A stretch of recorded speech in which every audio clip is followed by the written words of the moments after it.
I fixed it. Hello. Good evening. Oh,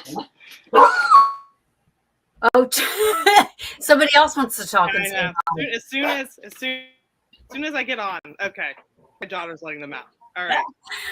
Um, so good evening, everybody. Thank you so much for coming on this evening, you two. We did have somebody back out. Justin, unfortunately, had some family things, and I'm just sending him prayers. And Mare, I did message her.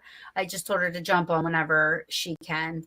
I did kind of tell her we had till 8:45, so she's probably holding me to that 8:45, which is totally fine. Tonight's show is a little different than normal. We are going to be talking about the paranormal. However, if you saw the description, we're going to be talking about ADHD within the paranormal, like doing paranormal and having ADHD. I wanted to do this because I am medicated for it, and I can check off every box, of what an ADD or ADHD person, goes through. And I've noticed these things as I get older. I notice them more, when I'm re-listening to my audio from investigations, and I hear myself answer people sometimes, and I don't even realize that I'm saying it the way I'm saying it.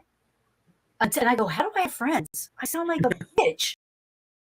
Like, I don't understand how people still hang out with me, because sometimes I answer people, and that's one of the things of ADHD. Like, you don't realize your tone and stuff like that. And even though you don't even mean it in that way, but it comes off that way. Yeah. But then everybody was like, what are you talking about? These are just little things that I'm starting to notice as I'm getting older, and actually listening to, 8 hours of investigating with and interacting with people. You start to see that stuff. Here, Mary's here. Hold on. It says device not connected. But I'm sure she'll get connected. So I want to welcome everybody. Say hey, hi. I'm going to let my guests introduce themselves and kind of give them, a little background about where they are in the paranormal. Please, everybody watching, go like, subscribe, and check out their pages and go check out all their good stuff, because these are some good peeps. Frank, you want to start? Sure. Hi, I'm Frank. That's all I got. Oh, come on. I used to be a writer for TAP's Paranormal magazine, paranormalpopculture.com. I've been a member of Ghost Detectives, which is a local Pennsylvania TV show. We used to air up in the Wilkes-Barre, Scranton area. I've been doing paranormal, officially since the 80s, because, I'm old. And yeah, that's it. That's me. And honestly, like, and bring up your, your practicing and everything. All right. So I am a bioenergetic practitioner. I do electrodermal acupuncture according to Vol. I have a little store. We call it the Vitamin Pharmacy. We deal a lot with autoimmune type issues and that kind of thing. Naturally, remedies for like ADD and other types of mental health issues. So yeah, I've been doing that for 35 years. Awesome. I love it. And I love that you do it the holistic way. I think Mary's trying here. We can't hear her, and now I can't see her. So I think we saw her for a second. Yeah. It's kind of like an apparition. You see it for that split second, and then it's gone. Mary, if you can hear me, I wasn't ignoring you, babe. I was just trying to let Frank finish really quick. If you jump back on, I'm going to let Jen go. But if you jump back on, you're after. So, Jen? Hello. Okay, so I'm Jen. I am out of Pittsburgh, PA, with a team called Bump in the Night Society. As a team, we've been together, I think it's been about 3 years, investigating a lot of places. We have a pretty decent following on social media.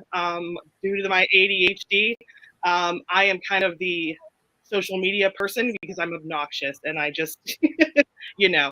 But I share a lot of Jen stuff. thank you. So yeah, so that as far as paranormal, I have been involved.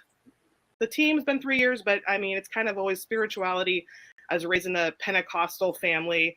My mother was kind of like an exorcist of sorts in the Pentecostal church, so I've been around some odd stuff my entire life. And then for a day job, I'm the executive director of events at a nonprofit that works with adults with disabilities. So I am around a lot of people that have different things, including ADHD, autism, all that, which has helped me even learn more about myself and, you know, the parallels of even ADHD and autism and how similar they are. So yeah, that's me. Awesome. And everybody that's watching, hopefully, hey, everybody knows my ADHD. You know, you watch my show and everybody knows. I mean, I can just go right out the window there, you know, in 3 seconds. Frank, I had a here we go. Frank, I had a question in my head, and Jen, I had a question in my head, you know, with you too. The answer's 3. I was like trying to write it down so I wouldn't forget it, and then I forgot both. Yeah. Look, my pen and my Write notepad are everything right down. here. I know. Look, see, I started. Look, Frank. I don't know. Mary, can you hear me? I can hear you. That was a nightmare. Oh my gosh. Oh, Hello and welcome. Hello. Hi. So Mary, do you know Jen or Frank? I don't think so. No. Awesome. No. Hi, Jen and Frank. So we just kind of went around and just kind of basically just introduced ourselves to everybody and kind of gave a little background how you're in the paranormal, you know, this and that. So if you want to do that, and then we'll talk about how fun ADHD is in the paranormal. This is going to be a fun introduction then. I forgot my second dose of medication today. So hi guys. My name is Mary. I'm the founder of Montana Paranormal. We're a nonprofit corporation that we service the entire state of Montana. We work with private clients and businesses. We work for free. We don't charge anybody. We travel to them, and we just really love what we do. We've got 4 members right now, 5 including me. And you do the whole state of Montana. I know, it's Wow. yeah, it's fun. It's expensive. It's most of our clients are like on the west side of the state. It's like 5 hours away. I'm like, could you guys like Wow. get haunted closer to me? Yeah. Anybody in 5-mile radius being haunted. I know. Yeah. Well, right. Well, and we all live in this same, like, 2 of us are in Helena, 1 is in Great Falls. He's an hour from us, hour and 20 minutes. And then the other member actually just moved to Idaho, but we like her, so we're keeping her.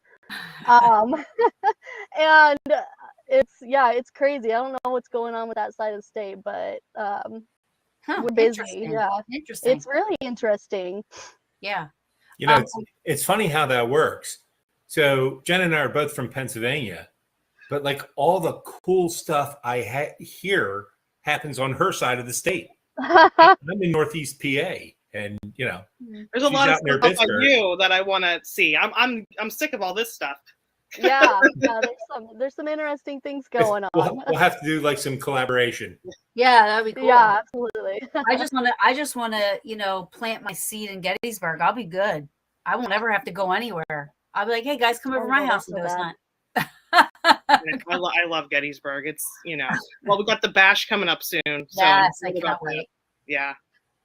I want to just give a shout out to Ajang. She's checking in from Indonesia. So I always love to give her a little shout out because it's like 2:00 in the morning there. Hello. But she sticks around. Oh wow. So yeah, the bash is going to be awesome. for sure. I got I'm my actually- Senate suit ready to go. Oh my God. I cannot wait. Is it I a still have Christmas to bash? In Christmas, yeah. I need to. Oh my Wish god. I could just dress as like Krampus. Just Yeah. you know. There, Okay, you guys that's should part of the you guys should competition. come. I know Pennsylvania's a little far away, but it's called the Gettysburg Battlefield Bash, and it is fun. It's on my bucket list. To say the least. It is fun. And they're doing Christmas in July themed this year. I And think you saw my husband last year because I saw pictures of you. He was dressed as Jason. yes, and I called him Michael because I was drunk. Mm, Everybody was drunk. Yes. I was like, and I got a Hold on. picture with There's him. drinking Yeah. at paranormal events? What? No. So okay, hold on. There's more people checking in. I'm trying to like listen and keep up. So all right, okay, reel it in. So before I say anything about myself, I'd like to hear like what your guys' issues you think like with it doing what you do in the paranormal. Like for me, I know it's hard with all of it because a lot of it's so tedious because I care so much, right? So it's very tedious thing, but you get so distracted. I have like, do you see these? These are filled with hours oh no. of recordings of investigations, right? And I'm like, you try to catch up, you can't. Also, I like to go in a place, lay on the floor, close my eyes, and try to feel, hear, not see, obviously, feel, hear, smell the location, the place I'm in, but my brain can't shut off, right? So these are things that are trials for me. I try to work on this stuff. I mean, doing what you guys do, and we could just start with Jen and go around. What are some of the things that you guys struggle with, and how do you work with that? Yeah, I get very gun ho about things, and I'm medicated. I take my medication, but Me too. I get very gun ho. I'm very I get very excitable when I'm on an investigation. Sometimes I'm too loud, and I just get very excited. But like you were saying, I'll film stuff or I'll record stuff or whatever, and then once you're home, then everything else happens, and you never end up going through, which drives other people on my team crazy because it's like review your evidence, and it's like but I have other things to do now. But yeah, just trying to struggle with that. Getting your mind to slow down. I can't meditate. Everybody's like, meditate, try meditate. How am I going to meditate? It's like a constant in my head. So it's like just trying to combat that and just try to calm myself as much as possible. And just, that's kind of the main thing, the struggle whenever I'm on an investigation. Yeah, I feel it. Dr. Spectre. ADD is my freaking superpower. Okay? So, and again, there are different symptoms, things that happen to people with ADD. One of the things that happens with me is I have hypersensitive hearing. Okay, so right now I can hear the light above me. I can hear my computer, the refrigerator, Wow. the refrigerator in the garage, the TV that's going on 2 rooms away. And I can hear all this at the same time. And it's crazy. And I never realized this. My son, who also has ADHD, failed a hearing test in grade school. And they right away they want to give him a hearing aid. I'm like, no, he doesn't need a hearing aid. He hears fine. So we went to specialists. We went to Temple. And if you've never been in a truly soundproof room, I suggest you do it. It is heaven on earth. Really? You cannot hear anything, and it's perfectly quiet. And I'm like, this is what most people you don't hear? even get like the high pitched. Nothing. It was amazing. Everybody says I have bionic ears. I can hear the littlest thing. Mhm. But Half of my recordings are like Did somebody just whisper? Was that you? Who said that? Did somebody do this? Because I hear everything. But Karen, the downside to that is normal tones get muffled out, right? Right. If you're in a large group, I can hear 20 conversations going on. I can't hear the conversation that I'm trying to have. Right. Yeah. So normal tones get muffled out. My ex-wife made me go for a hearing test because I had to put the volume up on the TV. Me and my daughter, she made us go, and we were both tested normal, but because of all the ambient noise, we couldn't hear anything. Wow, that's interesting. Yeah. I never knew that was something. That honestly was never anything I ever read. Yeah, no, that's an ADD. That's an ADHD thing. I say ADD because again, I'm old and I was never diagnosed ADHD as a kid. Right. I never had that hyper part of it. Right. I was always more the dreamer type. Yeah. Do you know what I mean? I look back at my report cards. My teachers tore me up. Like, can't get Taryn to calm down. I can't get her to be quiet. I can't get her to sit still. I can't get her. You know what I mean? Like, yeah, it really had to work with me. No, I never had that. All I had was the lack of focus because my mind was on 20 other things at once. Right? Yeah. Yeah. And I was so bored in school. It's and I have a theory that most people ask questions in class just to hear the sound of their own voice. Because if you were paying attention, they already covered this shit. Right. Yeah. Grade school was brutal for me. Early college was rough. And then I figured it out. Right? I need the distraction. So when I was writing for TAPS, Paramag, right, and I'd be researching, I'd have like 5 screens going, social media, music playing in my ears. And I was able to focus because of that. As a kid, my father would make me sit straight up at a desk in a quiet room to study. And this was hell for me. So, yeah. But swinging this back around to paranormal, it's, you get that hyper focus. So I get a new piece of equipment and I can learn this because this is something that interests me and I can learn it very quickly because it's something that interests me. If it's something that is non-interesting to me, it's like, well, do I really need this? That kind of thing. Yeah. So I believe the ADD has helped me greatly in the paranormal. And most specifically, I'll go back to the hearing, but there are many other aspects of it that has really made me step up as paranormal investigator. Yeah. Yeah, I definitely know that because that's why I and I'm going to say this lovingly, but I whore myself out to my friends all the time when they have events because I'm good at doing the event thing, and helping people out, and being in the big, trying to get everybody, organized and stuff, or me myself, I'm like losing shit left and right. And I have no idea, but I can get everybody else to kind of get it together, Right. Exactly. And why that is, but I also feel that we're very misunderstood as well. Like, I feel like we're so easily misunderstood. But I understand why now. Like, having the ability to listen back to how I interact with my best friends on an investigation, and not even at the time when I know I'm talking, like there was like zero malice or negativity or like, but it sounds that way to me. It does, and I'm like, wow, and I'm like, where did that come from? I don't even like, it's crazy to me. Mare, what are some struggles you have? Go ahead.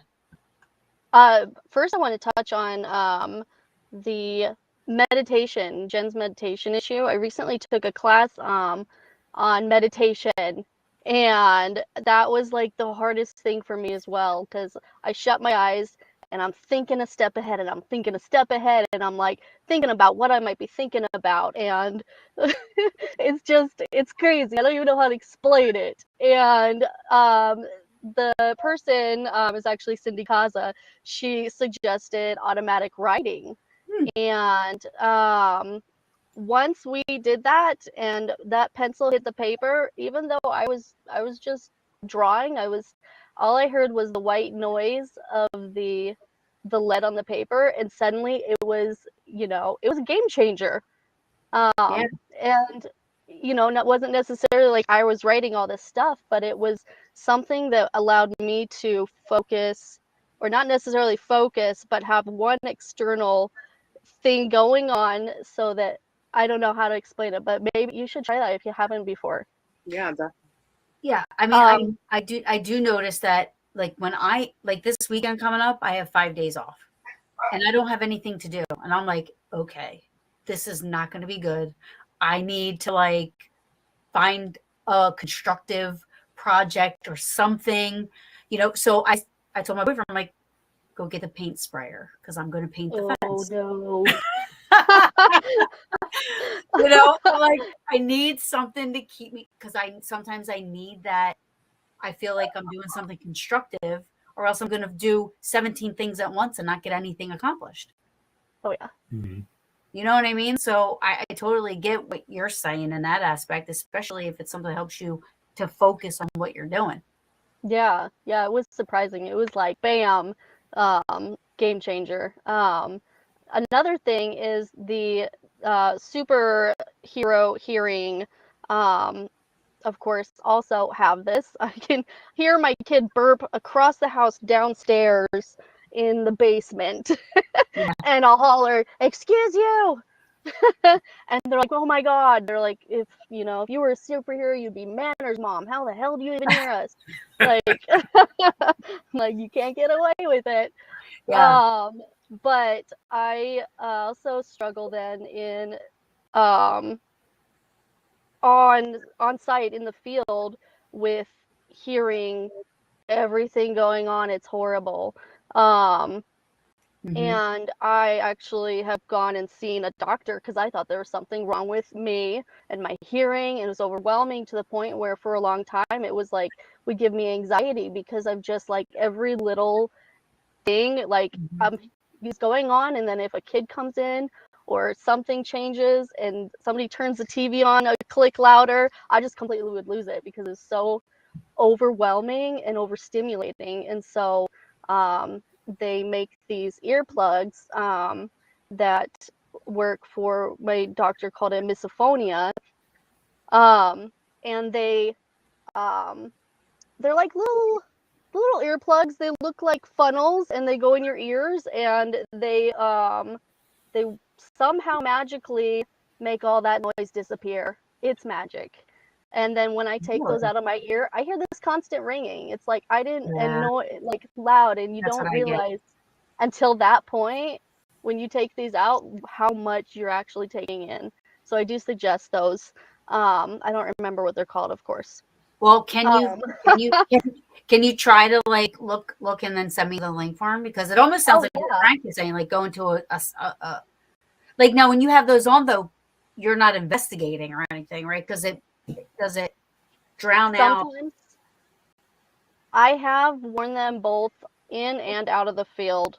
I don't remember, of course, if it helped. I don't remember, but I try not to wear them in the field because I don't want to miss something, I'll have to do some sort of test and see how that works, because usually if I hear spirit, it's right in my ear and really loud, so it's not something that I have to like strain to hear. Right. And I can hear people talking to me, very well, so it almost makes that even clearer communication connection. But yeah, I'll send that link. They're amazing. Other than that, my biggest struggle, and my team laughed so hard at me, we had to put we've got an investigation checklist and steps that we go through, and like we had to put on there and like make sure Mary takes her medication. Yeah. Because I'll save my second dose of the day until right beforehand. because I will get into that, that excited sort of like jittery panic, and it's the setup is the getting set up, the equipment set up is when it all just goes to hell. And I'm, thinking steps ahead, and where's this, where's that? Well, like so much going on, to the point where in my head, I feel like I'm doing all these things, but apparently I'm just standing there like blacked out, like in that panic where you just can't move or think. And one of my teammates, the first time she saw it, she thought I was having a seizure. Just, I just stopped. And then I'm like, okay, back to it. Yeah, you're like, and so, okay, so this is what we're doing, guys. yeah, it's so horrible, but it's so funny. And so that's where I struggle the most. We have a very strict routine up to it. I have a strict routine afterwards. When I come home, I don't care what time it is in the morning, start uploading footage. Sometimes it's 3 a.m. If I don't start, I won't do it. And so that's how I get through that problem, is you just get it done immediately. And you have to be consistent with what you do. You know what I mean? You have to do you have to put the keys back in the same place. You have to, and it kind of gets boring, so sometimes I'll like to spice things up. I'll throw the keys somewhere and I have to look for them. Yeah. That's the best. I think that's what it is because everything revolving around our process is such structure. But when you go into this home or business and you're starting to put up equipment, it's a free for all. Like, you have no idea. I try to get floor plans from clients so that I can, map it out 100 times and try and figure it out beforehand. But I think I've been able to get that one time. Floor plans aren't easy to come by, apparently. And so that's just where my brain goes nuts. And it's really difficult. It is difficult. I mean, even being medicated, like I'm on extended release, so I take once a day. I can't do twice a day because I forget to take the second damn dose. I'm like, who thought of this? If somebody has ADD, why do you have a pill you have to take twice a day? Like, it's just, so XR is a lot better for me, only because also too, the immediate release kind of gets me that anxiety, and I hate dealing with that anxiety feeling. I do the immediate release. I was on the XR because there'll be days, like work days, where I will start at 5 a.m, but I might have to go and do an event late at night for work. And I was noticing when I would take the XR around 4 or 5 o'clock, I'd have that crash and I would be angry and I'd be miserable and I'd be tired. And it was just like the focus was just off. So they're like up to 3 times a day. I don't normally take 3 times, but up to 3 times a day I could take my medicine just because. But whenever you do, like when I first take it in the morning, I definitely feel like irritable at times, or just very like, you know what I mean? Just because it's just like, I don't know if it's like you get that like jolt. Yeah. And you just kind of like, you're like a power, like you're powering up or something. It's like I'm dead, and then it's like, ooh. Yeah. Oh man, yeah.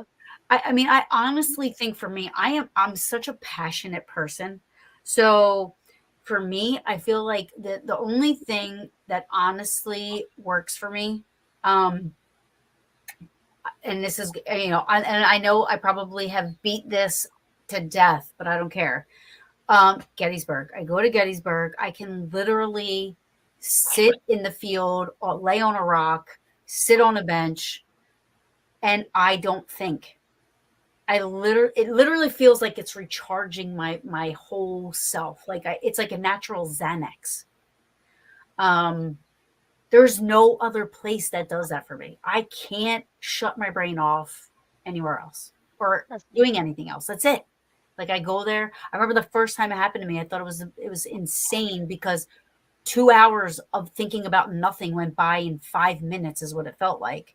And I said, how the hell did that happen? Like, I didn't even think about I didn't think about anything. Where did you go?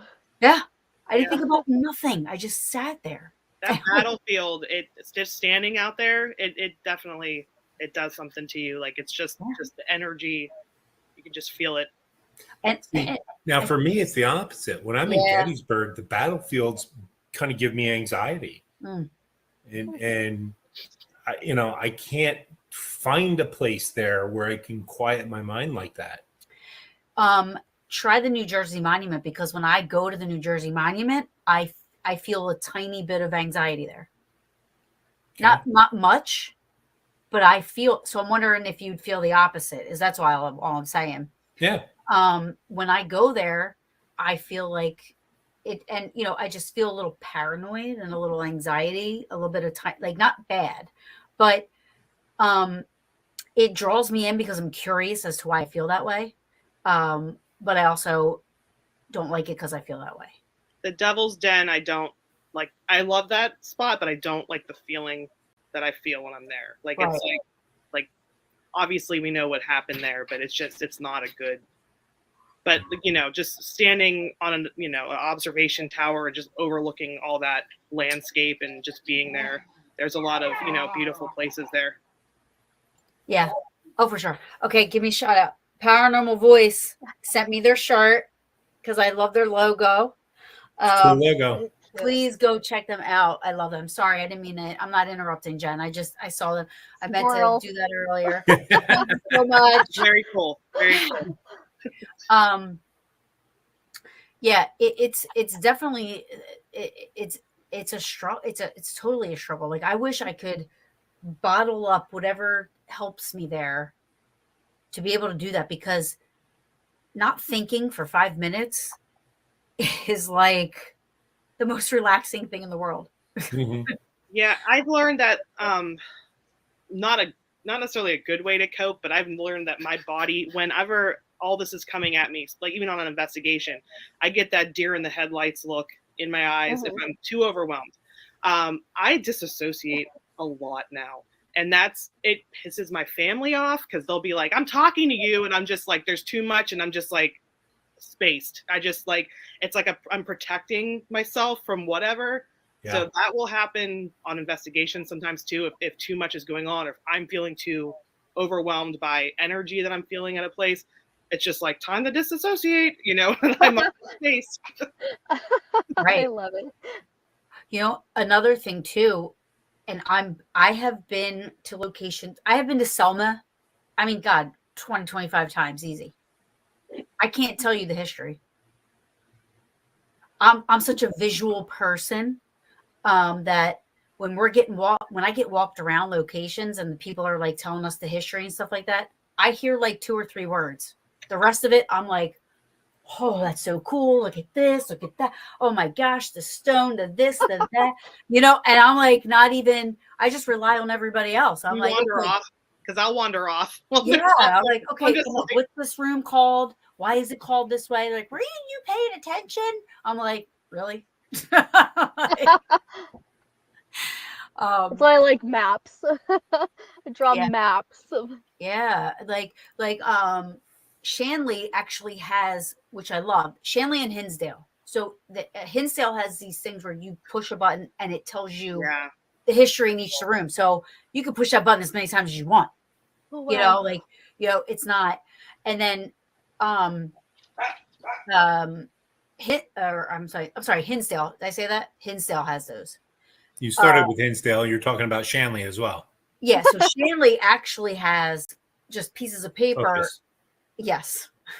Shanley has pieces of paper with information in each room and this and that, just to give you a little bit. And I'm like, this is great, because when you just get walked around, yes, I'm recording, but I'm not rewinding it to listen to the stuff, so I literally probably piss my friends off that way too, because I'm always like, okay, wait, what happened in here? What is this room? Why? And it doesn't matter how many times I hear it. I try to look up the history ahead of time. Because Yeah. again, in a walkthrough, like you, I'm looking, it's like, oh, look at this architecture. It's like, oh, wait, oh, that's a cool piece of furniture. So it's, visually I'm overstimulated. So if I look up the history ahead of time, while I'm not in the physical location, I can associate it then. Without that, I'm like What do you say? Yeah. Right. Overstimulation is a real thing. Yes. Oh, Yes, it that. is. Oh It's man. totally.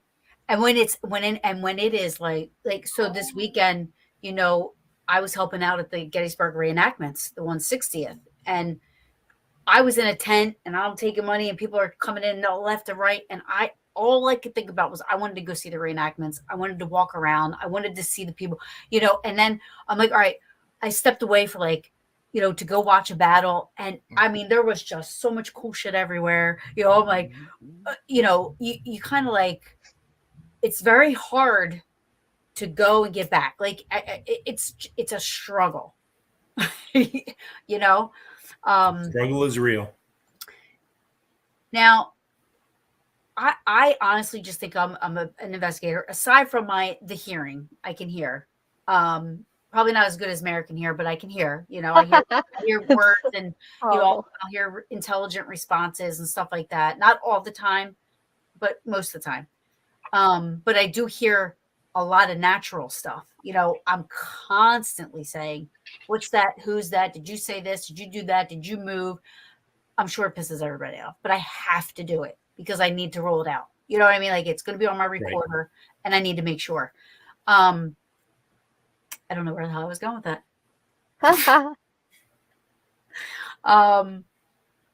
See, this is my. Oh, Go ahead. I was going to say, aside from the bionic hearing, right? Aside from the hearing, do you think do you consider, and I'll ask you, Frank, since you're a practitioner in the field, like, do you think that you consider this a mental illness, one?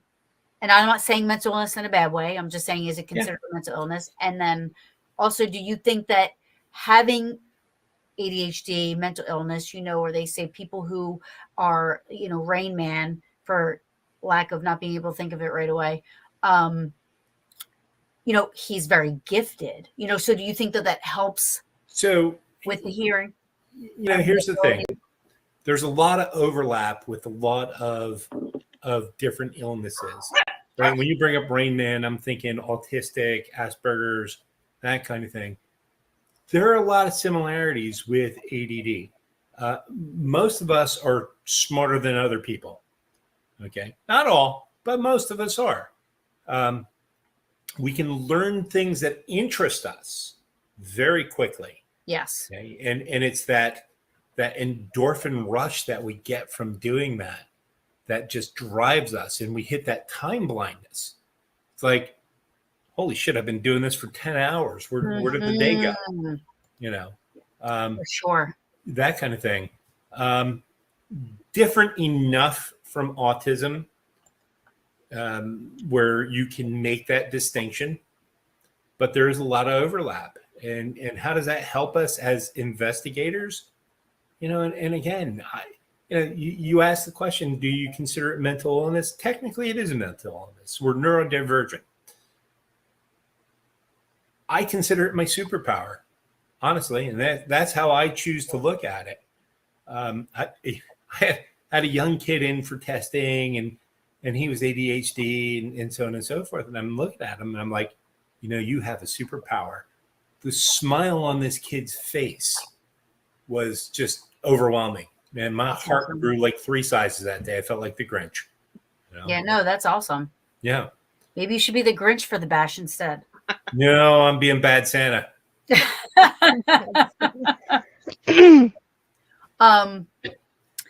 Yeah, and here's the thing, some of my best friends, the biggest thing I struggle with is like, listening, and even my show. I can't rewatch my show. Mm-hmm. I'm sorry, did you say something? Exactly.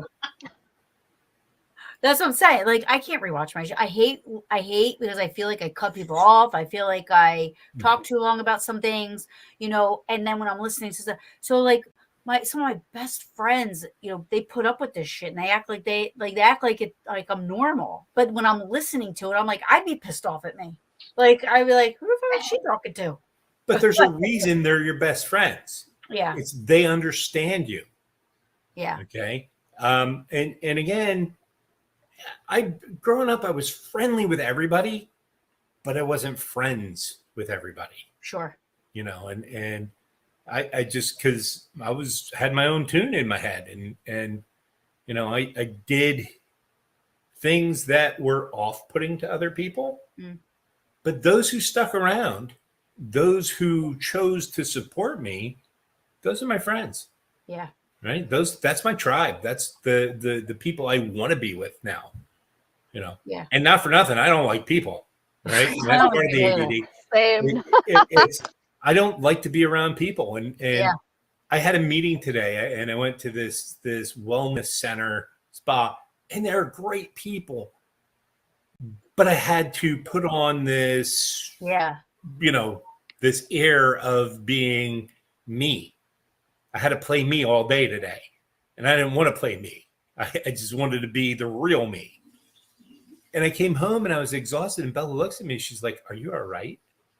I'm like, "No, I'm freaking exhausted." Yeah. Because it's tiring. It's you have to put on these your normal face. Yeah. And be happy and listen, put on my listening ears. And it's a great focus to do that. It's tiring. I do that at work. And even when I go to conventions and people that are used to who I am on these social media sites and how I act, and I'm not always, I'm a grumpy person. And anybody who knows me personally knows that I am not always a happy person. I'm pretty grumpy, but they're expecting me to be this way. So it's human interaction is very exhausting for me, because I'm like, right, I gotta be Jen from Bump in the Night Society. I can't just be grumpy Jen. Right. Exactly. Every day. It's like we were talking about the bash. And I love seeing everybody, but I have to be on almost 24/7. And I need to take breaks, and I will disappear from events. Even events that I'm being paid to be at or speaking at or whatever. I have to disappear for my own sanity. To recharge. Yeah. You have to Yeah. I'm a frequenter of that. And the peaches will tell you. They'll be like, "Where did you go?" And I'm like, and you know what? I do it not knowing that I'm doing it. It's not something that like I go, okay, I need to go down. It's almost like my brain is like, okay, if I don't do this, she's never going to do it, and I'm not going to get a break. So I gotta take charge here, know? And before I know it, I'm by myself somewhere. You know what I mean? Autopilot. I know exactly what you mean. If you take me anywhere that has like a Hinsdale house that has bedrooms with beds, I will disappear for a little while, and you'll find me like under the blankets, just like zoning out, because I have, and then I'll come back later, but I just have to, they're like, "What are you doing? Are you laying down?" I'm like, "Yes, for a few minutes. I need to just recharge." Yeah.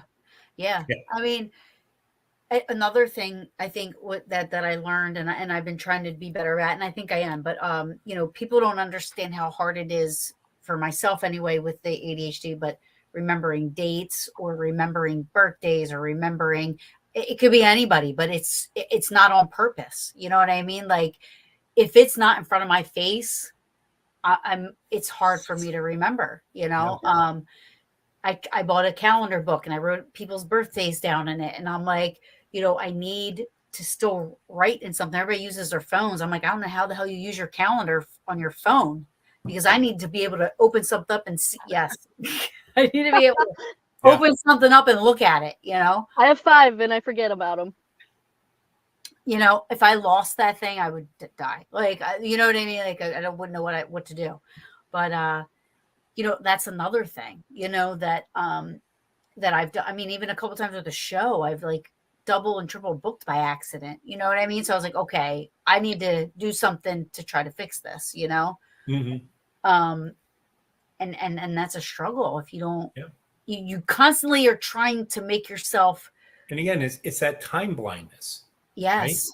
Right? I had that 1,000%. I completely forgot about the show till you sent me the text last night or the message last night. I'm like, wait, I agreed to do this? Oh yeah, now I remember. Yeah, somebody else. Who was it? Somebody else said they almost forgot. Yeah. Yeah, right. And it's like maintaining friendships. Yeah.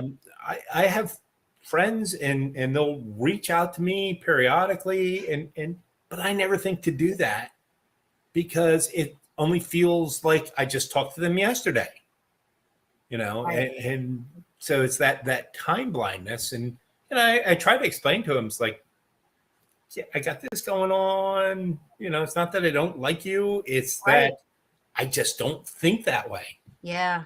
Yeah. And it's very hard. I feel bad for my boyfriend because, like I said, as I'm getting older, I'm starting to see how difficult living with somebody with ADHD, and when you don't have it, how Mhm. difficult that must be. Not understanding, and I'm trying to do things. It's not like I'm just like, yeah, I have ADHD, whatever, live with Right. it. I do try, but it again, I mean, I don't know if you guys are the same way, but I mean, like, with Jen, you say, I'm always grumpy, and I know if you stepped outside of yourself, you would be like, why are you always grumpy? Why can't you just be happy? Like, I know you want to be that way, Yeah. but it's like, how do you, Karen, relationships are tough with or without HD. yeah, that's true. Communication is key. Yeah. And Bella and I went through our first few years together. All we had was phone conversations because she lived in Arizona and I was here, and we learned how to talk to each other. The whole ADHD thing, it's been a learning curve for both of us. It's, I'll come across something on TikTok and I'll send it to her, or she'll find something on TikTok and send it to me. And, my middle son, who lives here in the house, has the ADD. So she's stuck with two of us doing the same thing. And, God bless her. She took the time to learn about it. Right. you know. Yeah, I think that's important too, sometimes, I'll be in my phone and I'm always trying to promote the brew and trying to get guests on. And, I'm busy with that kind of stuff, so I'm in my phone and he'll go, all right, what do you want to do for dinner? And give me choices. And I'm like, what? You didn't hear me? I'm like, I'm typing. Hold on a second. He's like, why can't you just answer me? And I'm like, I've had the same argument. Yes, me too. I am so mad. Yeah, you know what's the worst? So, like when you're playing cards and you're trying to deal, and somebody else is talking, or somebody who Mhm. uses the numbers out loud while they're dealing. yeah, It's like, fuck, where was I? yep, Yeah, totally. yeah, 100%. Yeah. I went to, so Gettysburg has a new museum, right? And I go there. Granted, I went in an hour before they close, but I have no idea what I'm walking into. But they let me get, now again, I was in there by myself, which was perfect. But they had this video playing, but they had another video playing too. So I'm trying to pay attention to this video. I literally had to watch the first video like 3 times because I kept hearing this other video go on, right? And then I'm like, is that a real person or is that a video? And I'm trying to pay attention to this over here. But, and so by the time I'm like walking around, the guy comes out and he's like, we're going to close in 15 minutes and the big attraction is the house. So, and I'm like, okay. And I'm trying to look around him and I'm seeing all this cool shit. And I'm like, what do you mean? I wanted so bad, but I didn't get to see everything because of that. Because, it took me so long to get through stuff, Yeah. And Even taking it in and understanding and actually processing it is this like second step of that struggle. It's like right. you've got multiple steps just to understand something. And it is the same with investigating. You really have to pay attention to your surroundings. You have to listen. You have to try to focus. So it is a constant struggle throughout the entire investigation, especially when things are happening and then this one over here is talking and you're like, what, and it's like, so a lot of times when I answer, then I notice like when I answer, it sounds short and it sounds bitchy, but I don't feel that. It's just that my brain is like, yes, turn the K2 on. And then I get back to whatever I was doing. You know what I mean? Because you just want to stop that distraction from happening. Not necessarily like you're pissed off they're asking the question, but it comes off that way. Yep. Mhm. You know, and you're and so I'm very misunderstood a lot. And I also text how I talk, which that doesn't always come through in a good way when the person isn't hearing you and you're texting how you talk. You know, a lot of times like, what the fuck? And I'm like, I didn't mean it that way. You know, it's like, so Yeah. Another thing you do is I'm constantly like, I know that sounded mean, but that's not how I meant it. Like I'm always kind of trying to defend how I'm talking. Cause I know now that I listen to myself, like I can come off sounding that way, even though I don't mean it. I just don't know when that is. Yeah. So I feel like I'm apologizing all the time for everything because I don't know when it's happening. So, and this might be an age thing, but I've hit that point where I just don't care anymore. Yeah. This is me. You're going to like me. You're not going to like me. I don't care anymore. Let's get the job done. Yeah. Especially in this field. Yeah. People aren't going to like you. It's just what it is. That's true.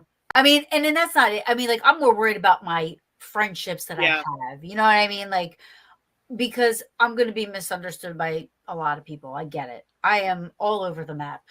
And I am on social, Jen, I'm on social media just as much as you are. You know what I mean? Like, I'm always on, it's an outlet, you know? It's, you know, it also, as much as I'm on there and I post so many different things, and there's a lot of people that can attest to that because they get the notifications, but it keeps me focused on something, you know, but time does go by very fast.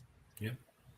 When you go down that rabbit hole of social media, you know, and you're like, you know, it's almost like, you know, your brain, even though I'm switching back and forth in between, you know, the different platforms I use to promote, I'm still focused on the same thing that I'm doing. And the paranormal kind of keeps me focused, even though I'm not focused within it, if that makes sense. Yeah. Makes sense. You know, I know you probably answered this already, but the hearing thingies. What? Mary, you were saying something about those hearing things. Yeah. Did you say when you can wear them on investigations? I can, but I forget every time I wear them. I'm like, okay, I need to, you know, write down whether or not same thing's happening. I mean to document it, and then that goes out the window. Right. You know how that goes. So I need to somehow put a sign in my face when I wear them that says, pay attention, you know.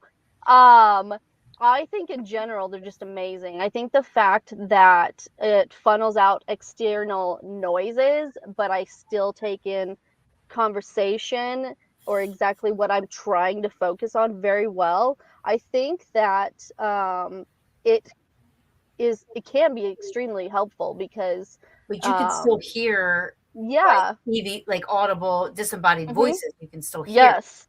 Yeah, absolutely. And I know that when I went to one location where these oh god, what was I talking about? The ear things. The disembodied voices Yeah. were just extremely common. It was just constant. I know I wore them one night and then I did not wear them the second night, and both nights I was hearing things. So whether or not I wouldn't say that it takes away from that at all. And my God, they've saved my life. I don't wear them all the time. Because I get the ringing in the ears. It just does it. The tinnitus or whatever that is just does not go away. If you want to really overstimulate yourself, we've been doing the Lucid headphones now, and we'll put those on and you hear everything. Oh. They're like, there's like microphones. Oh my gosh. I'll put them on. I left them on one time. I went to the bathroom. It was so loud. Oh my gosh.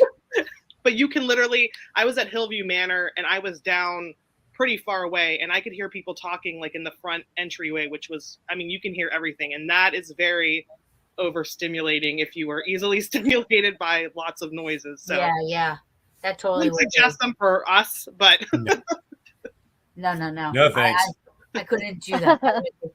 You know, the girls have this something where they put these headphones on. They have this gun thing that has this big. Oh yeah, the Right? Parabolic spirally. mic. Yes, You thank ever you. use that as a kid? And and I put that on once, and I was like, oh no, I can't do that. I have one of those. I've used them in the woods. And I don't want to hear what's in the woods. it was a little over one. We were on a Bigfoot hunt. So Oh, yeah. fun. No, I can't do these. Makes a great picture though. Let me tell you. Good photo. Very professional. Now I found that when I'm doing SDs and that constant, I can kind of almost meditate to that. I really it takes a while. Like other people right away into it. It might take me a good 5 minutes to get that groove. And then at one point, like my husband at one point fell asleep during it, but like I'll get where I'm like almost asleep, but like I'm still repeating words, but yeah, that'll See, bring me like that gives me so much anxiety. Like a spirit box that yeah. Spirit box I can't like, do. I can't do the spirit box. No. But I know what you mean with because I tried it a really long time ago the first time. I literally had them things on for 20 minutes. You know what I mean? So a lot of people can't do it that long because that noise starts to just get to them. You know what I mean? But it's not like a spirit box. I mean, you still hear that white noise. When it's in the headphones, it's more contained. I don't know, for some reason when somebody's blasting it. When somebody's blasting it, when they're blasting it though without headphones on. Oh yeah, that's a big one. And you get the echo, and it's When I have headphones on, for me, I'm like I almost like, and it's nice when I'm medicated because I'm like I'm very hyper focused on that, and then I start getting stuff I don't like somebody saying something in my ear and just but that's just fun paranormal stuff. Yeah. But for me, I do kind of get like. That's one of the only times I really can meditate in any type of way, though, if that's a form of meditation. I think it does that white noise. I mean, I learned this, but there's all different colored noises. I thought it was just white noise. Mm-hmm. I had no idea there was brown noise, green noise. I didn't know that either, actually. I just saw a commercial about some device that gives you you can hear different colors. Colored sounds. Yeah, each frequency range will have a different effect on the body. Yeah. So the white noise obviously has, for some reason that's the main one. I have never heard any other color used in paranormal investigating. Aside from white noise. I mean, I don't know how that would work. Yeah. But and if it's different frequencies, why aren't we using it? I mean, to be honest with you, it's just starting to come into its own. Yeah. And I know there's, what's it called? The subsonic. There's a name for it where it'll like literally drive some people insane. Like the shepherd's tones. Have you ever experimented with those? I have not. No. Oh man, that noise. I've heard them once, and I'm just like. You mean it's not the thing that the doctors do? It's ultrasonic, okay, where you can't actually hear the noise, but you can feel it. Oh. Swear to God, I hear it. Yeah, I heard it too. I heard it enough to hear it. Yeah. Even with those people who are not us can't hear it, and you physically react to this. And I had this done to me, unbeknownst to me, when we were filming with Ghost Detectives. And I go into the room and Bob Christopher had this thing going, and I was literally getting angry and ready to throw shit. Interesting. I walked out of the room. I'm like, screw you guys, I'm done with this shit. And I walked out, but it was that ultrasonic noise. Now, do you think things like that can affect spirit? Yes. Anything energy can affect spirit. Right. In a good way or a bad way. Yeah. I don't know. That's why we keep doing this and experimenting and trying new things so we can figure this stuff out. But it's absolutely can affect spirit. Even those singing bowls that they always are like playing. Yeah. Oh my God! Like right here in my forehead, it's like vibration, and it's like pushes. Like it's just so much. But it's Swear like you can almost taste it. yeah, it's not in my ears. It's like I feel it right here. Yeah. So this is consistent with your third eye. Yeah. And what it's doing is it's stimulating your pineal gland. Okay, so your pineal gland, most people feel is the third eye, and that's improving your sense of energy around you. We did for years. I did experiments with transcranial magnetic stimulation, where we use these very high powered magnets on the back of the head, or not on the side of the head. And what it was meant to do was exactly that same thing. And at minimum, everybody who tried this felt a sense of calm and peace. At maximum, Dave Giuliano, right? I've known Dave forever, right? Nice guy and whatever. And I had Bella and somebody else in the room. They did it, and they're just hit this giggle phase. It's like, oh, we got to get Dave up here. So we get Dave up there, and he puts these on. And shit went bad. Stuff was flying around the room. He literally was coming out of the chair. Was this a phenomenology? Yes, it was. I remember this. Yeah. There was like some helmet that everybody had on that was like. Yeah, it wasn't a helmet. It was a headband. A headband. It had like wires or something. Like I remember seeing something. Yeah, but it was freaking crazy. And when we're done, Dave says, "Oh, I guess you don't know what I really do. I work with a lot of dark cases." I'm like, oh, well, now's a good time to tell me. So, but again, same thing with like the bowls. That's stimulating that pineal gland. Yeah, the bowls I know because Sabrina does the bowls. One of my best friends, Sabrina, she does the bowls, and I remember the first time I heard them, it was so overwhelming. I wanted to stop, but I didn't want to stop. Yep. It was kind of like this. I can't explain. Like I could feel it. Like I could feel it right here. My head felt like it was vibrating. I could feel it here. It was kind of hard to swallow a little bit, Mm-hmm. And I wanted to stop, like, because she kept on doing it, and then I also wanted her to keep, like, to do more. Like I wanted her to keep doing it. It was the weirdest thing that I've ever. I was like, what the? I want it to happen, but I don't want it to happen. Like I don't like it. Now, was that on an investigation she was doing those? No, it was at one of Selma at one of the events. She was demonstrating the bowls at Selma. Yeah, I would like to try doing that on an investigation. But apparently, and the kids were. She left the bowls upstairs at one point, and the kid, her daughter and her daughter's friend were running around, and they heard the bowls from downstairs. And Sabrina goes, "We didn't think anything of it because we thought the girls are up there. They're probably playing with the bowls." Mm-hmm.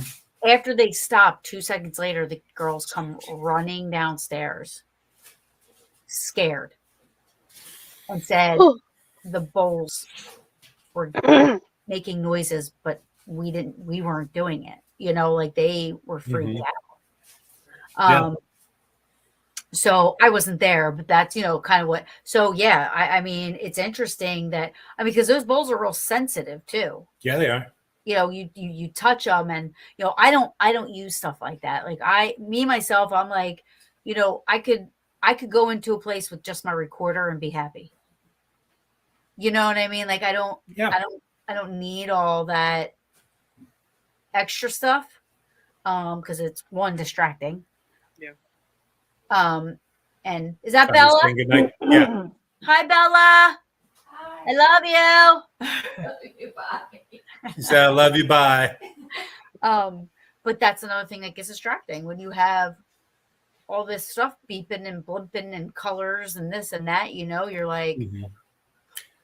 I like some of the tech. I hate when somebody comes in and they have like a crate full of tech. You have to set everything up. Yeah. And I'm like, we get a lot of stuff here. No, No, let's Yeah. limit it to a couple of things. Yeah. And I like to try different things. Yeah. So I was at this wellness center today, and they had this device, and I can't remember what it's called, but the core of the device was a Tesla coil, right? Oh yeah. And I'm with the lady, I'm like, I got one of these in my basement. It's not quite this big, and it had like this base that was putting out PMF frequency, and then it had these tubes that were filled with the noble gases that would light up from the energy. I'm thinking, God, I want to use this on an investigation. Yeah. Yeah, That sounds cool. I think I heard of something like that. it's Maybe it was you. Maybe you were talking about. I know I heard about this Tesla coil. a Tesla coil. Well, yeah, and I've used it on investigation. Did it amp anything up? No, I don't really think it did. The one I was using today was meant for health. There were different frequencies you could program into it for different ailments or whatever. And they used it in conjunction with like a med bed. And it was actually pretty cool. But yeah, Tesla coil, I have a Jacob's ladder, puts out 20,000 volts, right? Jacob's ladder is the thing from Frankenstein where it goes. Zzz, Oh, and it puts the things together. zzz. Oh yeah, that's cool. Yeah. So I built one of those. I would totally be like 20,000 volts. And I've used that to amp up energy into a room, and then you shut it off because the noise is just too much. Mhm. But now you have all this energy, and I guess people will use EM pumps and that kind of thing. So One guy, Mikey on my team, he does this experiment. We were at the Bel Air house, which has already got its own, everybody thinks it's so dark and everything. But he does it's like he puts a blue light, and then he had the EMF pump, a fan, magnets with it. He turned the fan on. Yeah. He had mirrors, and he covered it up with a tarp, and then he'd leave it there for 20 minutes running, and then we came in. But shit did happen. Right. well, and I'm sure that's got to affect us. Yeah. too. I was like, I don't really want to be in here while this is on, just because I don't know what's going to do to my body. Yeah, I think a lot of those things that we use, like the EMF pumps and all that stuff, I feel like that does stuff to us as well. It can. It depends on the frequency and the hertz. Okay, so as human beings, we are surrounded by this EMF field, right? Cell phones, computers, 5G, whatever. Okay, we are just bombarded with this stuff anymore. And there is a range that our bodies can handle. When you start going outside of that range, it can have effect. It can make you think you're hearing things, see things, affect your demeanor, and that kind of thing. Yeah. It's called the ghost zone or something like that. The ghost frequency. Mm-hmm. What is? Wait, what did you say? That range of EMF and noise, and that is above the humanly audible range frequency you hear. Hertz. Yeah, there's once you get to a certain spot, it's called called the ghost zone or ghost frequency, and it's where the noise is so high that you can't really hear it, but it's still causing effects on you, on your body, on your hearing, and it can too much of this for too long, things like that, people start to hallucinate and have all these medical issues. And it's one of those things where this could be when somebody reports paranormal activity, but in reality there's just something making this noise that is high enough that they can't hear it, and it's having these effects through the the vibration and everything that causes. What do you think? And anybody can answer, and everybody can, but what do you think spirit noises are? Like, example being you hear a door opening, and you know that it didn't open, but you hear that noise, or you hear somebody knocking, or you hear boots walking. You know what I mean? It's not necessarily a voice. So how are we hearing that action? You know what I mean? It's I'm not sure. Sometimes. Go ahead. Go ahead. Oh, you go. We were just, I don't know what causes it, but we were just at the Octagon House in Ohio. Didn't think a whole lot was going to happen. Literally was the wildest night. I saw full body of something. I've never seen a full body apparition in my life, but it literally sounded first like somebody was choking upstairs. We all were looking at each other like, oh my God. Then it sounded like somebody was going through a closet. There's nothing to go through. Then we hear walking around, and it's just like, what is causing all these sounds? Nobody has any idea, Yeah, that's so tough to explain. It is. I mean, it's tough to explain. I mean, the only thing that I definitely want to get is something that I think there's like this piece of equipment, and I don't think it's made for ghost hunting. I don't know who uses it, but maybe a contractor. I don't know. But it picks up, it detects carbon monoxide. It detects, there's like 3 or 4 things that it picks up, like that are naturally man-made that could make somebody hear, feel sick, think, you know what I mean? This and that. It's definitely something I want to invest in because, again, I didn't know that there were so many things that could affect a person, Sure. and then if you're that much more sensitive, like we are, when I say that, I mean, because we have the ADHD, you know what I mean? So we're hypersensitive, or everything's, I think things like that can affect us differently than somebody that could just walk in and, like, I'm going to say, because I love him and he's one of my best friends, but Kenny Biddle, who you know what I mean? Somebody like him who I believe repels any spirit activity, but like, he's a paranormal brick. He really is. And Yeah. so, and no disrespect, I love Kenny. Oh, me too. I think the world of him. Me too. Right? He's literally made me a better investigator. Yeah, I learned a lot from him. Okay, I see your point. Yeah. Let me change the way I'm doing things. Yeah. Yeah. For sure. I mean, that's new Kenny. Old Kenny was a jerk. Yeah. Yeah. Well, we're all jerks at one point. I mean, well, I still am. So yeah, me too. Like when I first started, I thought everything was paranormal. Now that drives me crazy.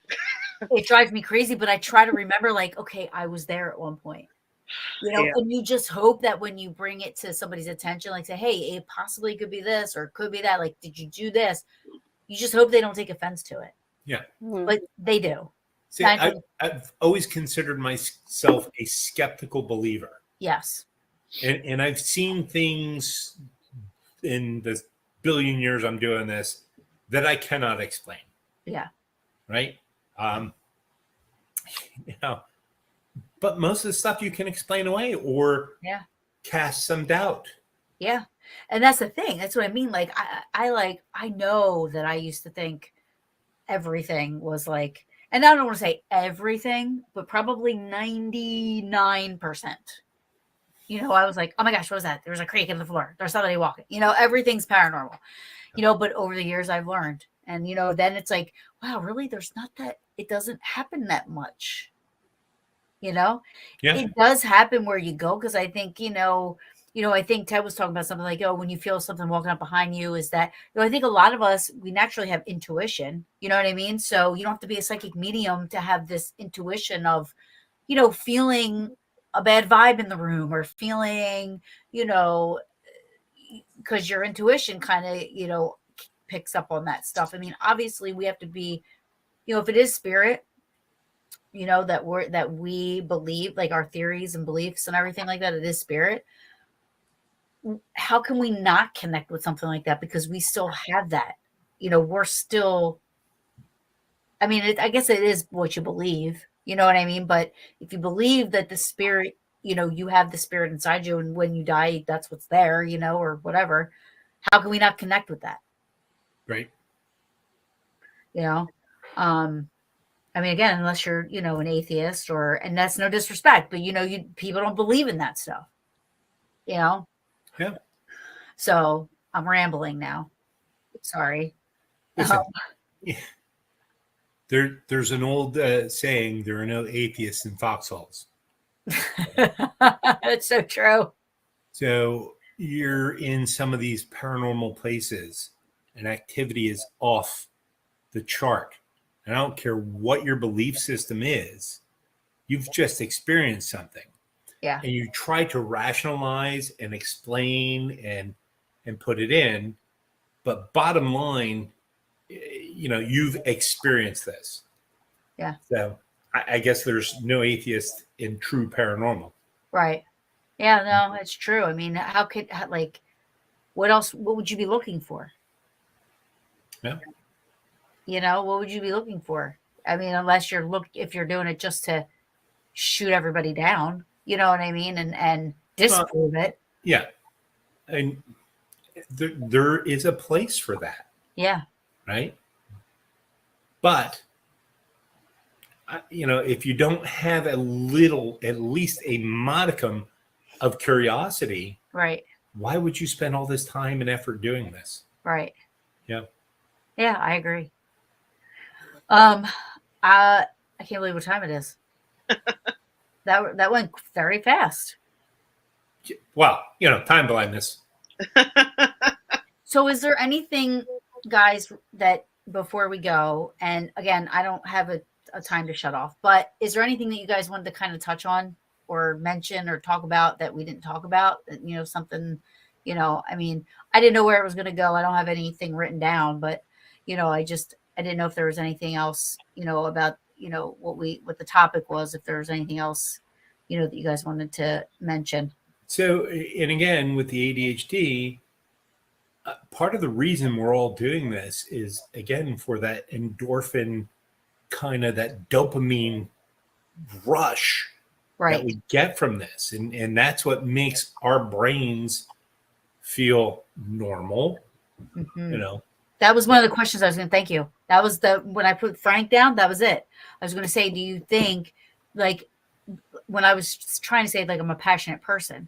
So when I find something that I love, I go balls to the wall deep. I love hard. If I hate something, I hate it hard.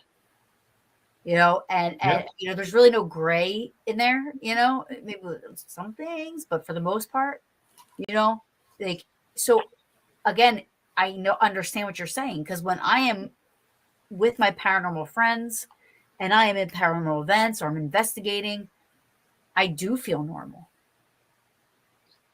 Yeah.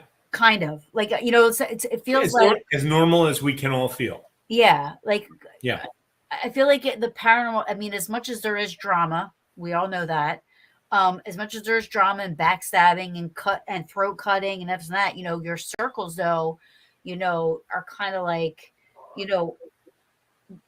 people come from all walks of life. It's not like in high school when, there was somebody that was different and they got picked on, Right. It's like in the paranormal field, everybody's welcomed until they act like an idiot, Right.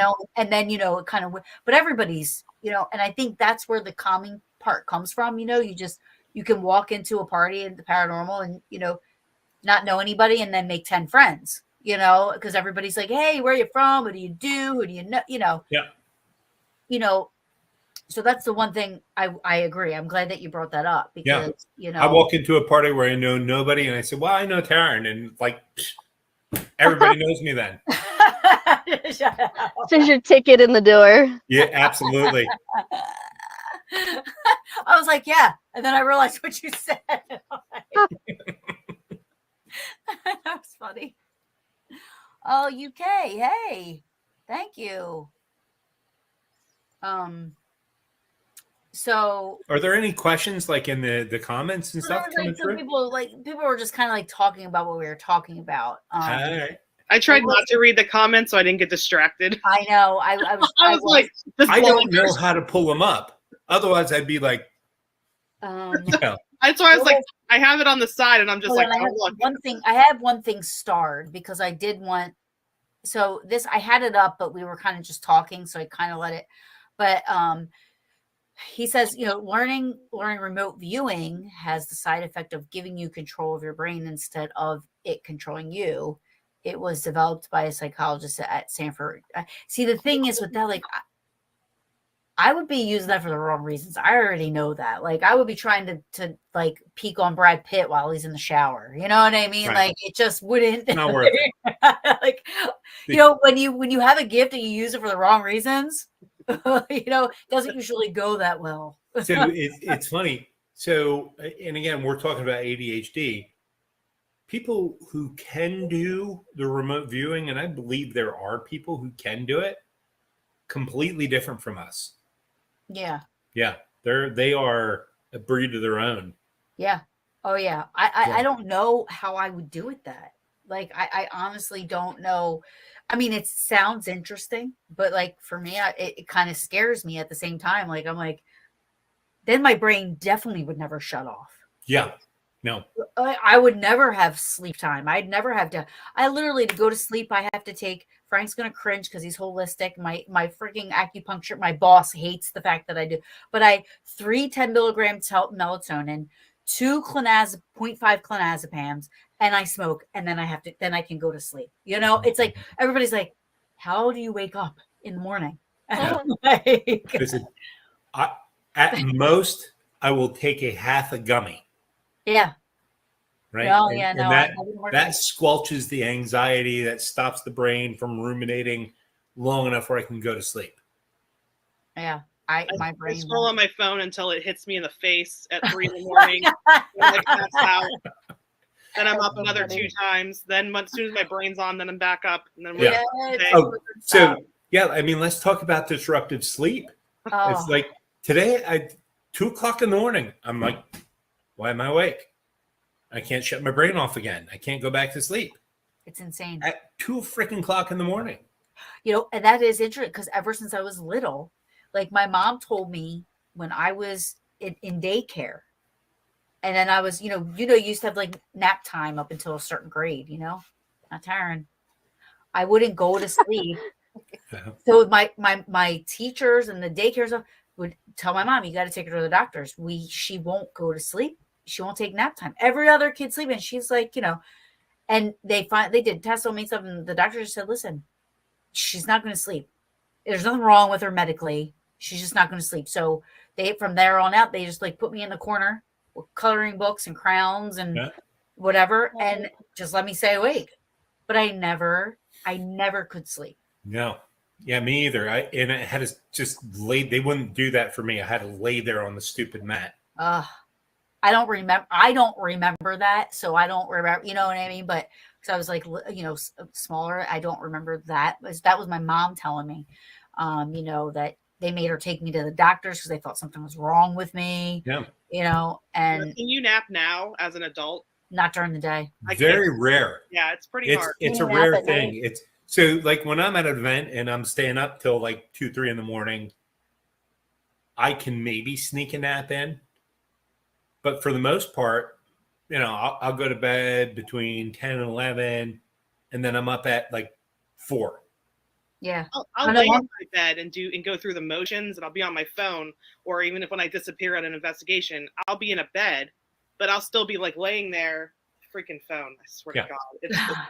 It's just like, you're like me. I mean, it's definitely is something that, I think it's, it's looked at as a bad thing by people, but for myself, I feel like it's a good thing, because it kind of gets me down some, you know what I mean? It's where I'm just like focused on the one thing, even though I'm reading a million things, I'm still focused on doing one thing. But it quiets your mind enough where you feel like you've rested. Yeah, because I'm not thinking about my shit. You know what I mean? Like I'm not thinking about, I have my closet torn apart, clothes are everywhere. I got to clean. I got to do this. I'm painting. I'm not thinking about all this stuff in my life that's going on. I'm thinking about, Jen, that's a funny meme, Jen. Share. You know what I mean? Like, you're just, it's mindless entertainment. You know? If not, you're like 3 in the morning. Where'd I put my birth certificate? And then you're digging through your closet. Exactly. To do. Find birth certificate. No, and it's so, and you say mindless entertainment. There are nights that's all I want, and Bella wants to watch like a documentary or a drama or something where I have to think. I'm like, no, I can't. I need mindless entertainment right now. Yeah. You know?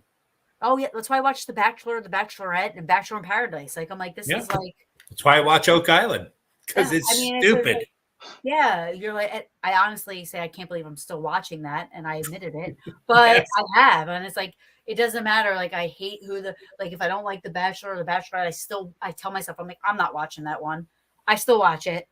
You know, it's mindless entertainment. You know, what were you gonna say? Golden Girls, the reruns. Yeah. I'll tell you what though. Have you guys seen Ghosts on CBS? Yeah, that's Love that show. Oh my God. You haven't, Mare? I don't watch TV because it pisses Oh. me off. Because Oh, it's fake, it's fake, it's fake, and like everything makes me mad. It's the weirdest thing. So I read well, books. this is like It's a sitcom. comedy. Yeah, it's a comedy. Yeah. It's I not, I it's not just serious. it's overwhelming for me. I get so easily overstimulated that I can't even watch TV. Okay. Yeah. Well, I Fair mean, enough. yeah, It's crazy. I know it's a lonely world. not really. I mean, there's things I won't watch. Like I don't watch the news. I can't watch the news anymore. I can't watch. I watch a anything. little bit in the morning. It's a local station. I get the weather. I get the sports. Yeah. I have a clue what's going on in the world, Right. but that's it. And then I shut it off. I got I give myself 30 minutes Yeah. and I'm done. And I won't watch any of like the big network newses because Right. No. just I can't. yeah, don't even get me much.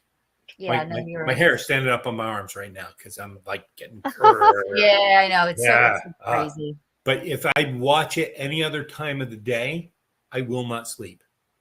Yeah. I mean, it's just. Yeah. It's just too.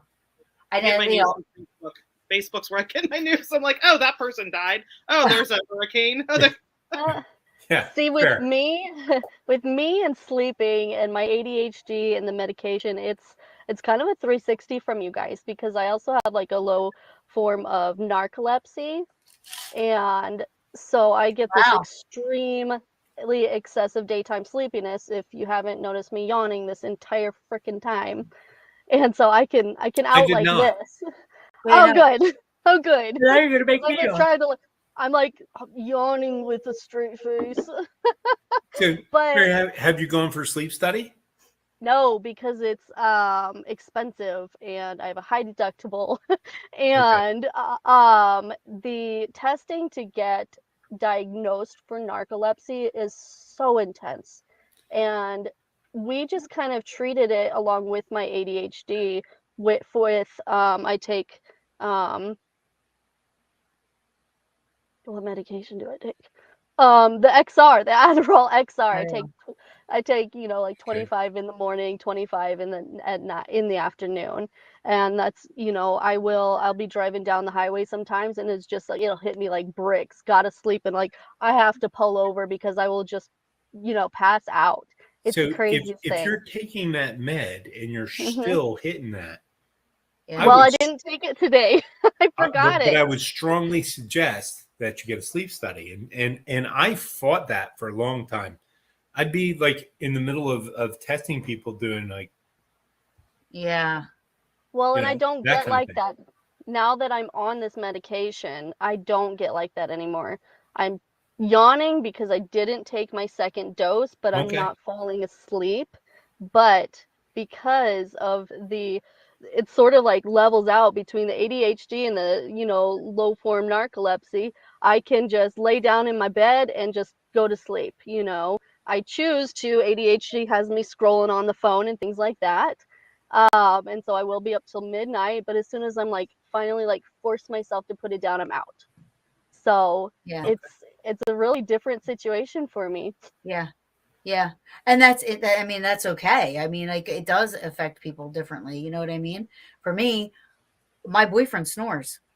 You don't know how many times I want to kill him because I Every need night. like complete silence. Like I can't have any distraction. So like Mhm. I gotta like I get the earwax. I put the ear, the stuff in my ears, but then I hear the tinnitus going on, and I'm like, oh yeah.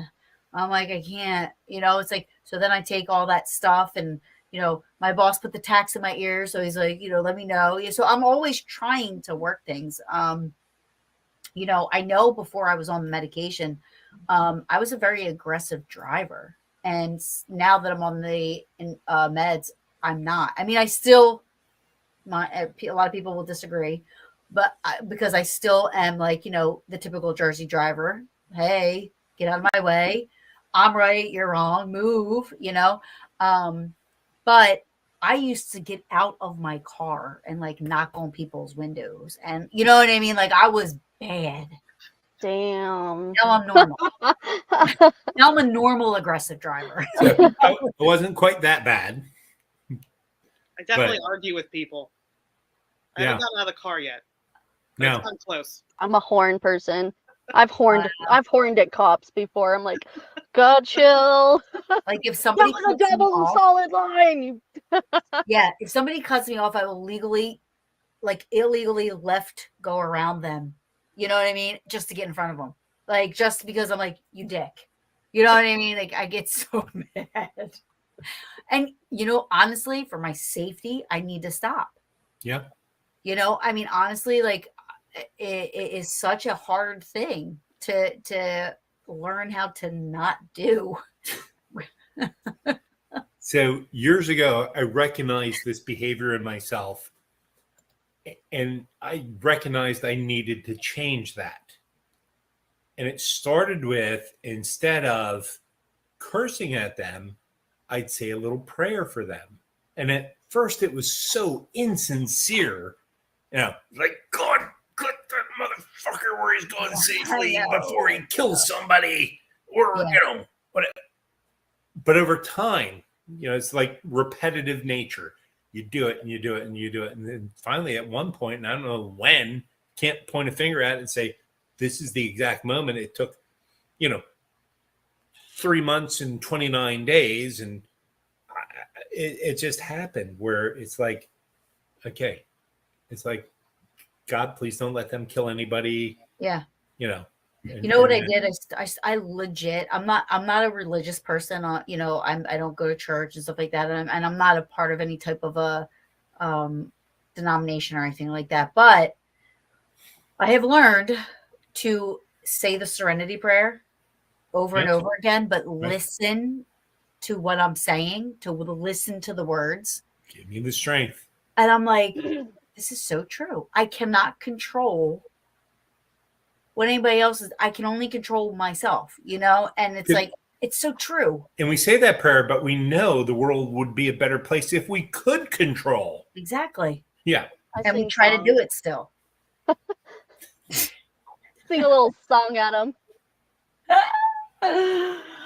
Because that's what we do. Yeah.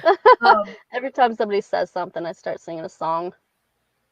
Music is my biggest. Say a little prayer. I'm like, I say a little prayer for you. I do. I do. Yeah. I do that too. Yeah. My mother used to do that all the time. She'd burst out in a song for like what. So we'll be like driving along and Bella will say something and I'll be like belt out a song. Yeah. Yeah. It's funny because the Peaches, we have like this thing. I've written down all the songs that we start singing. I'm like, we have a bomb ass record right now. Like if we put we have an awesome mixtape. You know what I mean? Like the biggest one's like, we're always like, for some reason somebody called 911. We're always just singing that. Somebody called 911. Like that's always one of the ones that comes up. There's always a song associated with something. Yeah. Or you replace all the words in the song. Yeah. Make a new song. Sure. Bodies burning on the dance floor. Oh. At a haunted location. I don't know. Yeah. I love that stuff. So wait, hold on. I have a question for Taryn. Yeah.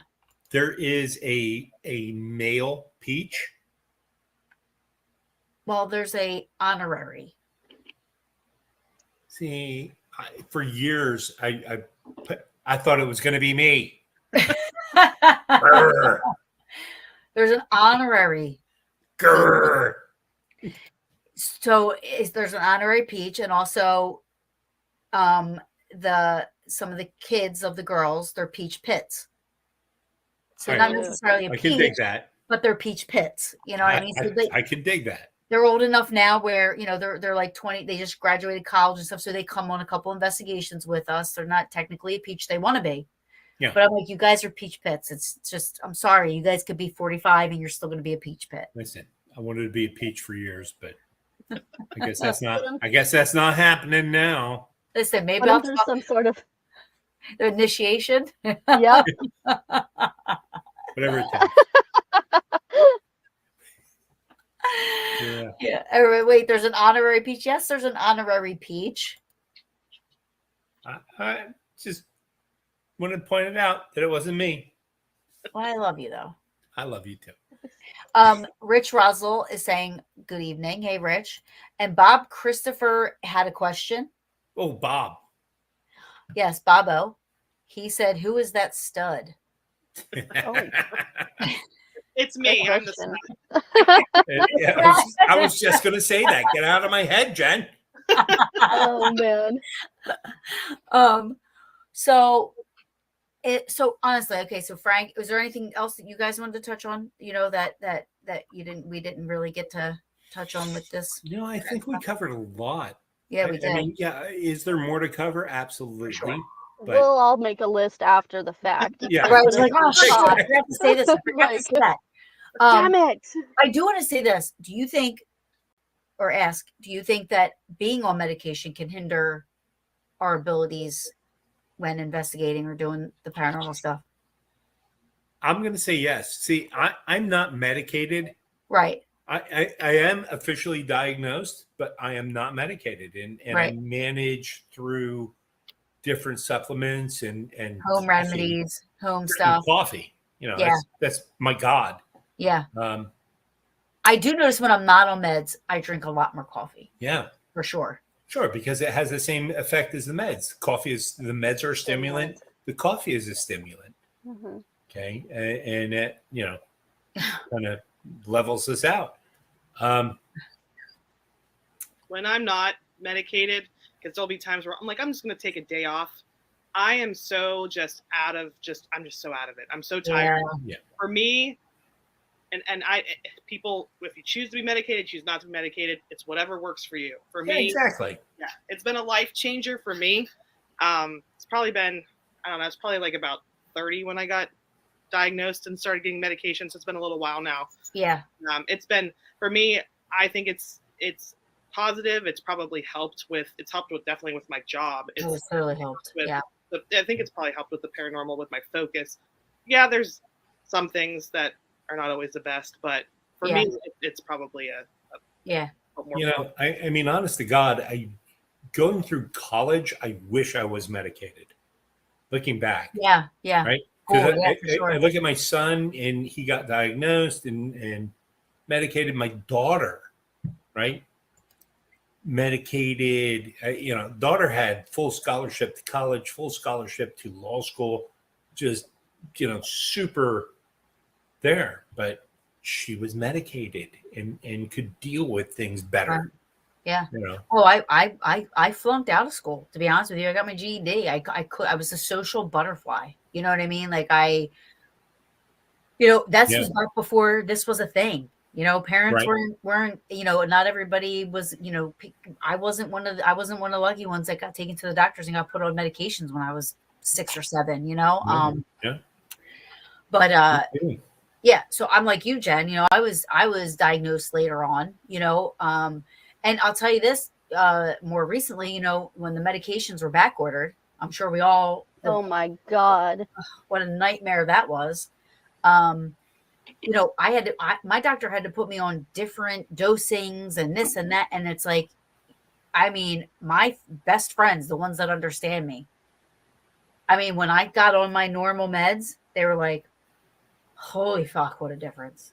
Like, okay, we see it, like they're like, they were like, you seem so much more calm now, and this, and I'm like, yeah, I mean, like, it was so crazy. And then, first of all, I was off of it for a month because I couldn't get anything, not even a different whatever, Yeah. And, that kind of also made me think, like, listen, I got to start trying to focus more on learning the home remedy stuff. Because when I don't have that crutch, that help, where that's one less thing I have to think about because I have the medicine just to do it for me. It was such a difficult time for me.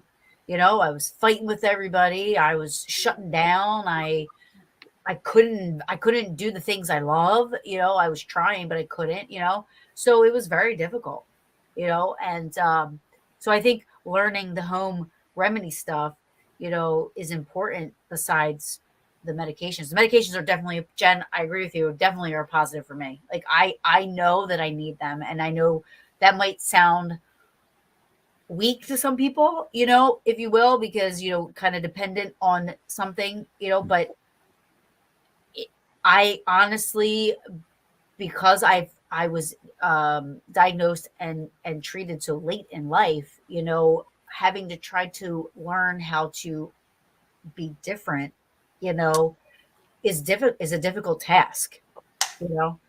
Um, so I mean, go ahead. Karen, having to need a medication is not weak in any stretch of the imagination. Okay, so banish that thought. Yeah.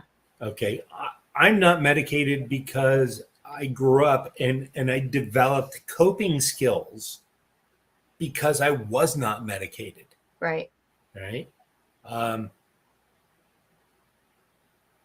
And the natural stuff makes it easier for me to use my coping skills. But again, I'm telling you, my hand to God, I wish I was medicated through college.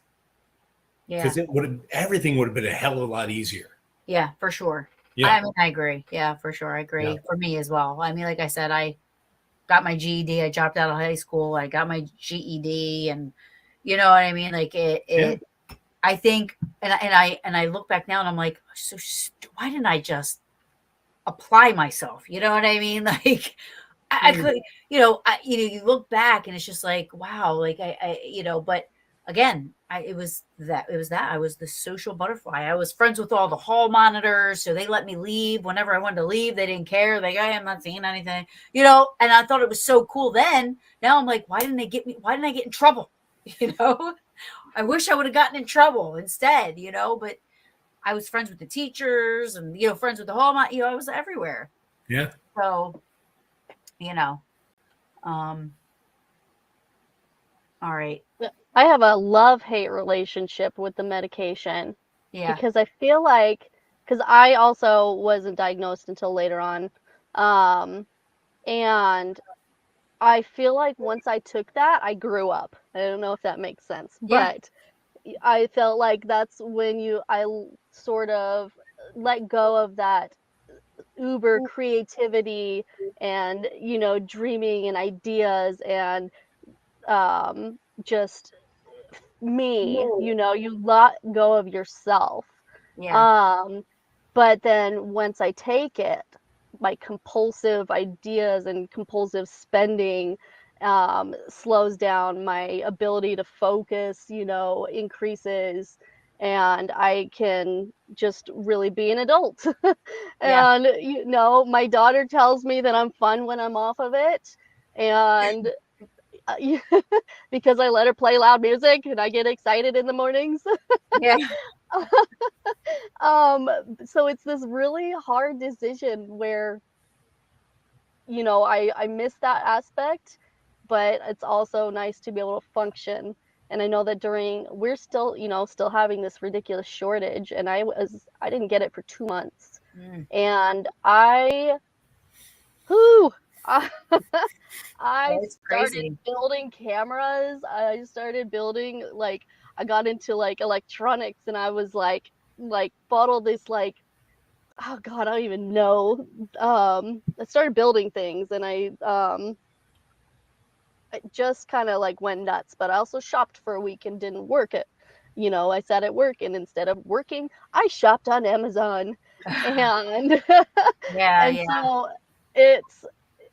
Once I've got back, I then realized how bad it was to be off of it. And I also realized that the intense depression that went along with all of those, extreme feelings, and then the fact that I was falling asleep, you forget about all this. And so it's this love-hate for me, where I know I need it, but I wish I didn't. I wish I Right. could not. I wish I could just be that person that I'm Right. supposed to be. Well, I think this is who you're supposed to be Well, honest with you. absolutely. You know, Everything happens for a reason. and I think there's a lot of people that wouldn't change me. I'm sure there's people that would change me in 1 second. You know what I mean? But I think we all are who we are, and like you said earlier, Frank, the people that are your friends and in your circle, they understand us. They get it. I mean, sometimes, you unknowingly, I unknowingly, do and say things that I don't know about. And I can only hope and wish that, people bring it to my attention, because I'm a very honest person. So if I, I always tell people, like, look, if I say something that you don't like, or I always have to give people that disclaimer when I meet them. I'm like, look, I said, sometimes I'm very misunderstood when I talk. I said, if I say anything or do anything that you feel slighted, or maybe you not understanding, just please bring it to my attention. Don't hold a grudge. You know what I mean? Or don't let it, Yeah. don't think I meant anything by it. Plain and simple. Yeah. And I so say that all the time. yeah. So hopefully, all that after that, all I can do is hope that they do that, and not listen to me, but it is what it is. I want to thank you guys for coming on. I know we went a lot longer than what I said. I apologize, but I do really, really appreciate you guys coming on and sharing, because, this is kind of like a personal thing, not a lot of people feel comfortable talking about this kind of stuff, and I appreciate it. And all I do is hope that anybody watching, if they're going through it, they've kind of taken something really good from this. And, please feel free to reach out to any of us for, if you guys have any questions, or, any, we can, nobody's an expert, but we can all, maybe learn something from each other and help each other. I mean, except for Dr. Spectre here. I mean, he's like, but, we can all learn from each other, and, again, really quick, plug your pages and your groups and stuff like that. And just kind of, you're going to be at the bash. You're going to be at the bash. Wish you were going. You should make a plan 1 year to go. Yeah, seriously. I feel all left out. You Yeah. all at these locations and know all these Gettysburg thing, and Yeah. I'm just like, someday, I know. living vicariously. Well, you're always welcome wherever I go. So Take it in. but go ahead, Jen, and your group and everything, and we'll just go around. Bump in the Night Society. We're pretty much on everything. We're up for best TikTok in the Pittsburgh City paper. So cool! Congratulations. Thank you. Wow. Yeah, we're up to all kinds of stuff. We're serious, but we're also not serious. So That's awesome. If you have a sense of humor, follow us. Have to. Whatever. Definitely have to. And thanks for having me tonight. Oh, thanks for coming on. Thank you so much, Mr. Frank. Yeah. So my business page on Facebook is Vitamin Pharmacy. We also have Team Spectre. That's our investigative team. Dr. Spectre on Instagram. I'm on TikTok, but I just watch stuff. I don't post anything there. Not yet, because I haven't learned how to edit, because that's one of those. And again, it's an ADD thing. It's something that you create your own molehill for. Yes. Your own mountain out of this molehill. For sure. So I've done that with editing, and I'm trying to reverse that.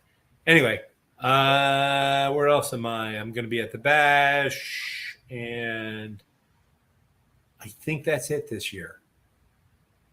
Yeah. Good deal. Yeah. So. Mare.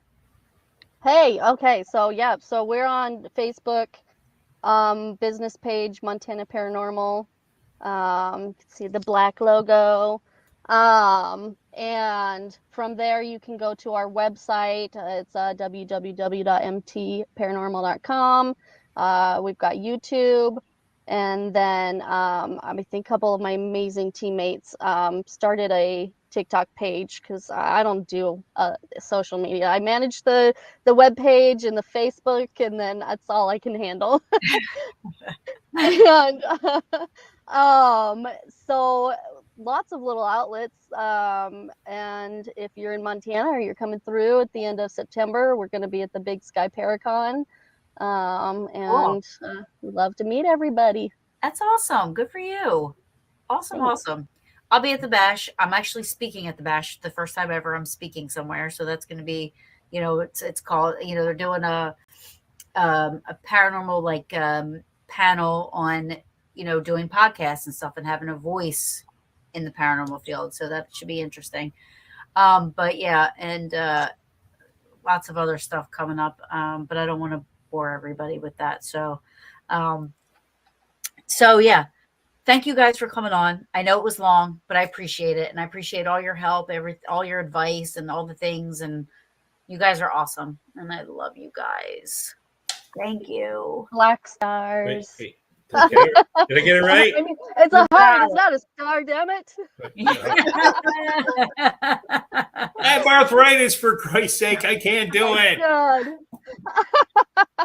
I love you guys. Thank You guys are Terry. great. It was a Thank good time. you. Thank you so much. We'll see you next time. You guys are Bye. awesome. Thank you.